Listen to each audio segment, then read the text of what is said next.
Hello everybody and welcome back to OMB Reviews. I am the critic who is a cynic. Hope you're doing well, and today we'll be doing a little bit of a box office prediction video. One of the first times that I'm really doing this. I obviously do my box office projections usually after the first 2 weeks of release, as that is normally the best indicator of just how much money a film is likely to make or is likely to lose as far as net gain, net profits are concerned, and also total worldwide box office. But I decided to do a little bit of a test run on some new math, some new equations, which I know everyone is very excited about because everyone loves the maths. But before going any further, please make sure that you smash that like button, light up that fire button if you're watching over on Odyssey, and also make sure that you are subscribed to the channel with that bell notification turned on. That way you know every time a new video or live stream goes live on the channel. Thank you very much for understanding why I had to cancel yesterday's live stream. Again, had a work obligation, and yeah, thank you again for the support. So, looking at Doctor Strange, the Multiverse of Madness, it's flying past $200 million domestically as this film is well on its way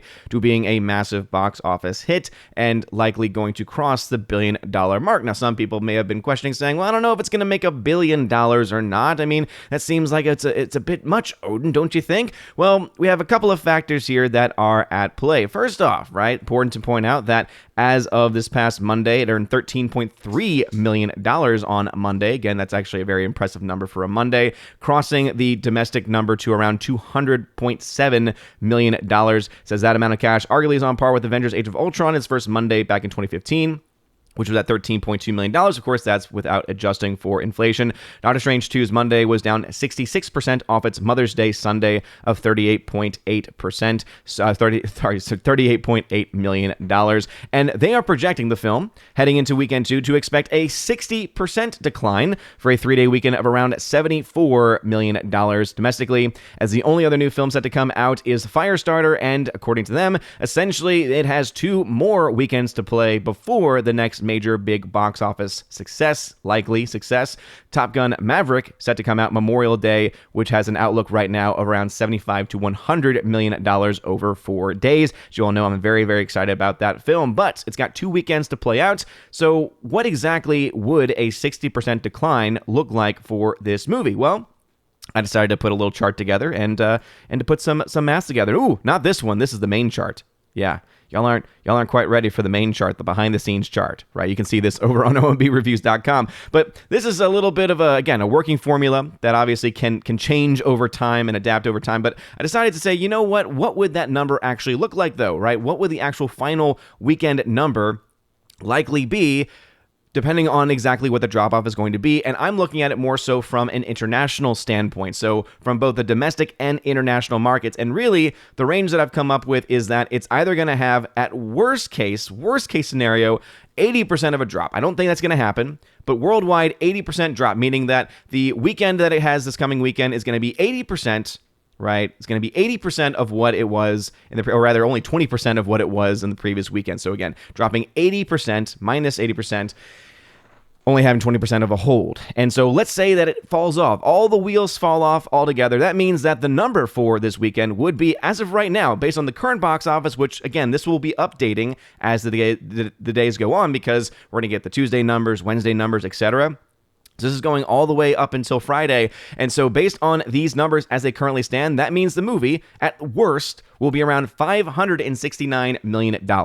Now, this is a very unlikely scenario because it having an 80% drop just does not seem very likely on a worldwide scale. Yes, the domestic could be somewhere between 60% and 70%, maybe even as high as 75%, but really an 80% worldwide, not nearly as likely. So again, worst case scenario is that this film ends up around $570 million, and this number will go higher because we still need to have the updated Wednesday numbers in addition, Tuesday, Wednesday, Thursday numbers added into this. Likely will bring in this number closer to $600 million at a minimum that the film will have worldwide by the end of the weekend.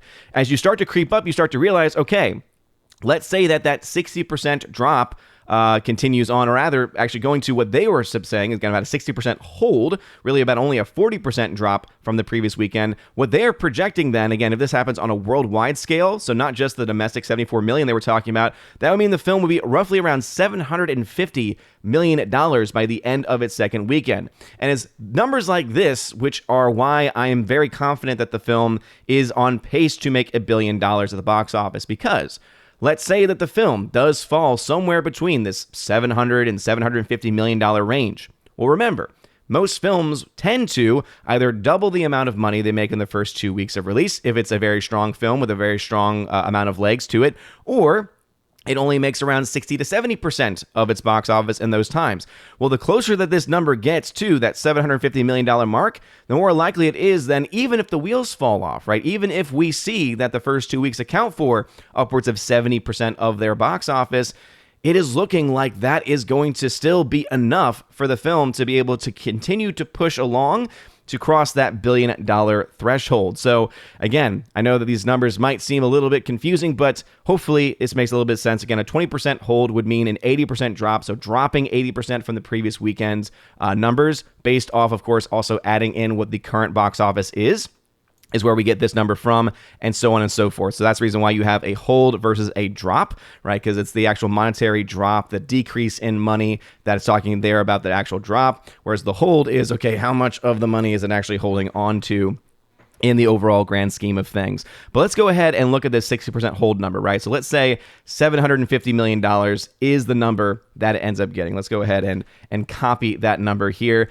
and let's go over to our charts, all right? Let's go over to our charts. Let's do a little bit of fantasy booking here. So let's say that this is the number that it walks away with, which again is very likely because it's still set to make more money, as we still have the weekday numbers to add in here. Also, of course, there's the international weekday numbers that are not being accounted for either. So this seems like a very a likely scenario, very likely number. So if it does make that, that means that, based on my own projections, that the minimum projection would be that this would be a $1 billion film, with the best case scenario being, and actually this is the wrong formula. I hate when it auto-fills in the wrong, the wrong formula.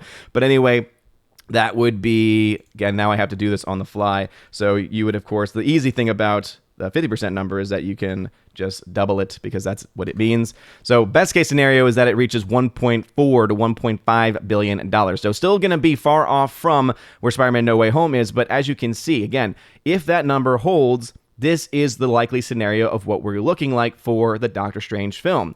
Now, let's go ahead then, since we have that already plugged in, this other part will be a little bit easier. Let's say the worst case scenario happens. Let's say, okay, this film's not making any money. It's dropping off like a complete fly here. Okay, well, let's go ahead then and enter that number into the equation.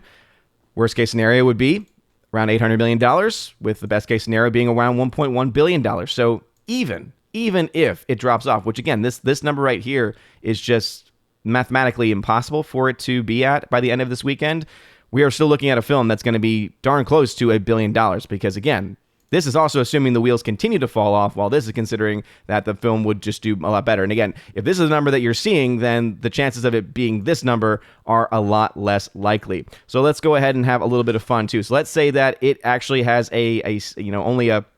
let's say it has a 70% drop, all right? Let's go ahead and try and keep things a little bit more realistic here. So let's say 70% drop all around for the weekend, and let's go ahead and just punch that number in. And as you can see, as you punch that number in, $877 to $1.2 billion, meaning that average becomes roughly around $1 billion. And that's the reason why, as I've been trying to talk about, right, if that number were to come in at that place, and if it were to continue that hold, if it was to continue that kind of performance throughout the weeks, even then, $1 billion seems very likely. So hopefully now one might understand the numbers behind why I think $1 billion is the most likely scenario for this film in the long run, with it likely making even more than $1 billion, again, just in that one case scenario based off of the numbers that are likely to be the case with the 60% drop-off for this weekend. We are likely then going to see this film make somewhere between $1 billion and $1.4 billion. These are the reasons why, and also not having competition for not just this weekend, but next weekend as well, and not really having any competition until Top Gun 2 means this film has a couple weeks to be able to make as much money as it can, and then from there, it just needs to have enough of a hold from week on to week on for it to be able to actually make the extra bit of money to reach the $1 billion mark. No matter what, this film is going to break even. Remember that the number for the break even for this film is $500 million. And so even on the worst case scenario, which again, mathematically is impossible, this film still makes its money back. And in the most likely scenario, what we still see again after this weekend is that making $1 billion especially, it's going to make a pretty large amount of profit for Disney. Does not mean that the film is good. Does not mean that Disney is not still an evil corporation that loves to work with the Chinese Communist Party of China, but it does indeed indicate that this film is on pace to be a pretty massive financial box office and financial success. So what are y'all's thoughts about this? Are you going crazy with these numbers here? Again, you can see the equations for yourself. So again, this is the reason, or this is the way I was able to get to those numbers. Again, just taking what the opening weekend was, taking into account the drop-offs that they are projecting. And again, this is the range that I've had for it. And obviously, I think that the range is going to be, the more likely drop-off is going to be somewhere between a 70 and a 50% drop. So somewhere between this number and this number. But keep in mind that this number will change, or these three numbers will change, because the current box office number, once we get the Tuesday numbers, Wednesday numbers, etc., will come into effect. And so that's why I would say that the overall total is likely going to be closer to the 749 or 794, because you have to also take into account the international dailies that don't always get updated day to day like we have for the domestic numbers. We usually have to wait for the weekend for those numbers to also come in. But what are y'all's thoughts? What do you think the final number for Doctor Strange 2 is going to be? And also, do you think it's going to have a 70% drop, a 50% drop? Let me know that also in the comment section down below. If you like this video, smash that like button. If you want to see more box office prediction videos, let me know. If you want me to work on my math, let me know. If there's an error in my mathematics, please let me know. Again, I tried to explain all of the reasons why some of these numbers will indeed be subject to change just because of the ongoing changing of the numbers themselves with the box office. But anyway, this was fun. Hope you all had a wonderful, wonderful time watching this. Again, you're all amazing and beautiful people. Hope you all have a wonderful rest of your day. And as always, God bless.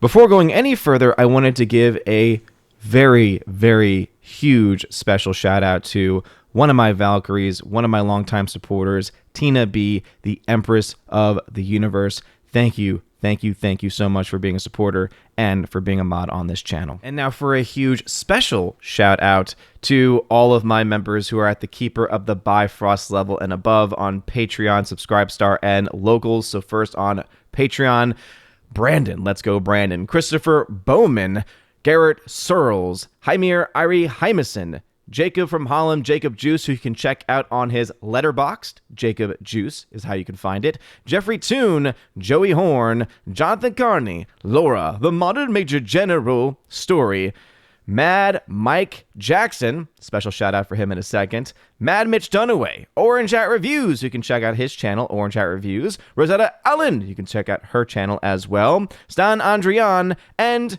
Miss Martin Muses, who also has a YouTube channel, and a special shout out, as I mentioned, to Jacob Juice from Holland, again, letterboxd.com/Jacob Juice for more information about him, and a special shout out to my members over on Subscribestar, Matt 317, Storm Tracker, The R, Fast Reaction, Mr. Roy, J-Rod, the Beer Guru, and ZK Man. Thank y'all very much for supporting on Subscribestar. And to two of the members who are supporting me over on Locals, who asked for special shout-outs. First off, Minnesota hockey fan.